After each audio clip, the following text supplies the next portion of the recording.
আসসালামু আলাইকুম। প্রিয় উদ্যোক্তা ভাই বোনেরা, আশা করি ভালো আছেন। হঠাৎ যদি আপনার হাঁসের ডিম কমে যায়, তাহলে আপনি কি করবেন এবং ডিম কমে যাওয়ার কারণ কি, এই বিষয় নিয়ে আজকে আপনাদের সাথে আলোচনা করব। উদ্যোক্তা ভাই বোনেরা, আপনারা যারা হাঁস পালন করতেছেন বা করবেন, একটা বিষয় আপনাদের অনেকেরই আপনাদের অজানা।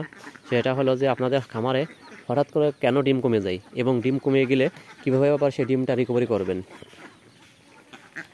এটা কিন্তু একদম একটা সবচাইতে প্রথম যে কারণটা, সেটা হলো খাদ্য অভ্যাস পরিবর্তন। মনে করুন আপনি ধান খাওয়াইছেন হাঁসেরে, আপনার হাঁসে মোটামুটি 30%, 40% বা 50% বা 60% ডিম আসছে। হঠাৎ করে কেউ আপনাকে পরামর্শ দিল যে আপনি ফিট খাওয়ান, তাহলে আপনার হাঁসের ডিম আরও বাড়বে না এবং আপনার মোটামুটি ভালো হবে না। আপনি হঠাৎ করে ধান বাদ দিয়ে দিয়েছেন, দিয়ে ফিট খাওয়াইছেন। এটা করলে কিন্তু আপনার ডিম কমে যেতে পারে। কমে গেলে কিন্তু টেনশন করার কায়দা নেই, তবে আস্তে আস্তে আপনার আপনার আস্তে আস্তে ডিম বাড়বে। তবে যারা ফিট খাওয়াচ্ছেন, মনে করেন যারা আছে যে ফিট খাওয়ান, মনে করেন ফিট খাওয়াচ্ছেন, আপনার ডিমের পার্সেন্টে 70 বা 75 বা 80% হয়, তাহলে আপনি ভাবতেছেন যে তাহলে আমার যেহেতু ফিট খাওয়াচ্ছি 70-75% হচ্ছে, কিন্তু আমার খাদ্যর সাথে আমি তো পাইরে দিচ্ছি না, যেহেতু ডিম পুরোপুরি 90% বা 95% ডিম আসতেছে না, তাইলে আমি কি করলে আমার একটু খাদ্য খরচ কমবে না, আবার ডিম ঠিক থাকবে না। বিভিন্ন ইউটিউবে বিভিন্ন মানুষের ভিডিও দেখে, বিভিন্ন প্রমোশনাল ভিডিও যারা দেয়, কুড়ো খান, ধান খান, এ খান, তা খান, আপনারা এসব দিয়ে আপনারা হঠাৎ করে ধান কুড়ো বা গম টম ভুট্টা মুটো এগুলো দিয়ে খাবার তৈরি করে আপনারা খাবার খাওয়াই দিলেন। এগুলো খাওয়ানোর সাথে সাথে দেখবেন 2 দিন 3 দিন কিন্তু ডিমের পরিমাণ ঠিক থাকবে। হঠাৎ করে 2 থেকে 3 দিন পরেই আপনার ডিমের পরিমাণটা কিন্তু কমে যাবে। কমে গেলে কিন্তু আর ওই ডিমের রিকভারি কিন্তু আপনি করতে পারবেন না ফাঁস করে। এবং যখন ডিম কমে যাবে তখন কিন্তু আপনি বুঝতে পারবেন না যে আপনার হাঁসের ডিম কমে গেছে কেন। আপনি কিন্তু আপনার ফিড বাদে আপনি কিন্তু সেই খাবারটাই খাই যাবেন, মিক্সড খাবার, যে খাবারটা আপনি কোনোদিন খাবার নেই, হঠাৎ করে খাদ্য খাবার খরচ কমানোর জন্য আপনি ওই খাবারটা খাওয়াইছেন। এই খাবারটা যদি আপনি খাওয়াই দেন, তাহলে কিন্তু আপনার ডিম কমে যাবে এবং ওই ডিম কিন্তু তুলতে আপনার মিনিমাম 15 থেকে 20 দিন বা 1 মাসও লেগে যেতে পারে। কারণ আপনি যে কোনো একটা খাবার একভাবে খাওয়াবেন, ওই খাবারটা খাইলে ডিমের পরিমাণ ঠিক যেভাবে পাচ্ছেন ওইভাবে আপনি স্বাভাবিকভাবে পাবেন। তার চেয়ে বেশি পাবেন না, কমও ইনশাল্লাহ পাবেন না। কারণ আপনার যদি আপনি ডিমের সাথে কিছু মেডিসিন, খাবারের সাথে যদি কিছু মেডিসিন না দেন, তাহলে কিন্তু আপনার ডিমের পার্সেন্টেজ বাড়বে না। ওই আপনি যদি ফিডও দেন, যদি আপনি অন্য অন্য বিশেষ করে যে সময় আমরা খাওয়াই ন্যানোকাল সি, তারপরে আপনার রেনাজাইম সিএস, তারপরে আপনার সেল, এই জিনিসগুলো যদি আপনি না খান, তাহলে কিন্তু আপনার 70 থেকে 75% বেশি আপনি ডিম পাবেন না। কারণ প্রথম 2 মাস 1 মাস কিন্তু প্রত্যেকেরই আপনার 80 থেকে 85 বা 90% ডিম দেয়। কিন্তু মূল সমস্যাটা শুরু হয় 3 মাসের পর থেকে। তখন আপনার ডিমের পার্সেন্টেজ যদি 80-র উপরে না থাকে, তাহলে কিন্তু আপনি খামারে লস করবেন। কারণ যদি আপনার 60 বা 65% থাকে, তাহলে কিন্তু আপনি খামারে লস।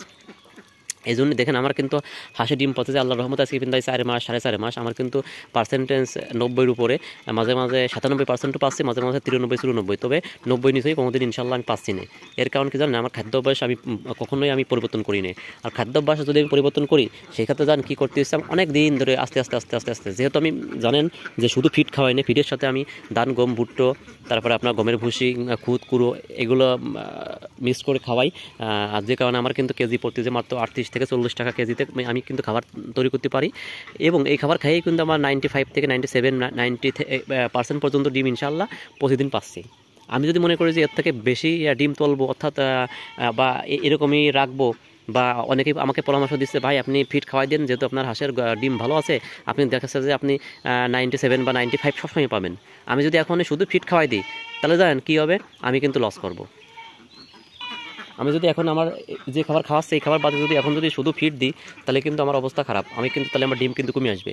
আবার কিন্তু রিকভারি করতে গেলে আমার কিন্তু সময় লাগবে, 1 মাস বা 15 দিন বা 20 দিন আমার কিন্তু সময় লাগবে। এই জন্য আমি যে খাবার খাওয়াচ্ছি সেই খাবারই খাওয়াই।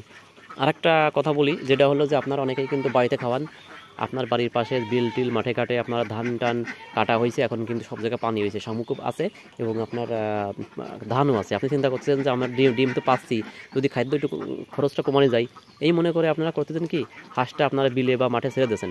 বিলে বা মাঠে ছেড়ে পর দেখা যাচ্ছে 2-3 দিন ঠিক থাকবে ডিমের পার্সেন্টেজ, হঠাৎ করে দেখা যাচ্ছে যে আপনার 2-3 দিন পর থেকে আপনার ডিমের পার্সেন্টেজ কমতে একদমই 30 থেকে 35% চলে আসে। তখন আপনি হতাশায় ভুগবেন এবং আপনার মনে হবে যে আপনি আর হাঁস পালবেন না, হাঁসগুলো বিক্রি করে দিই। এই কাজ আপনারা কখনোই করবেন না। আপনি যদি আবদ্ধ অবস্থায় পালবেন, আপনি ছেড়েই পালবেন।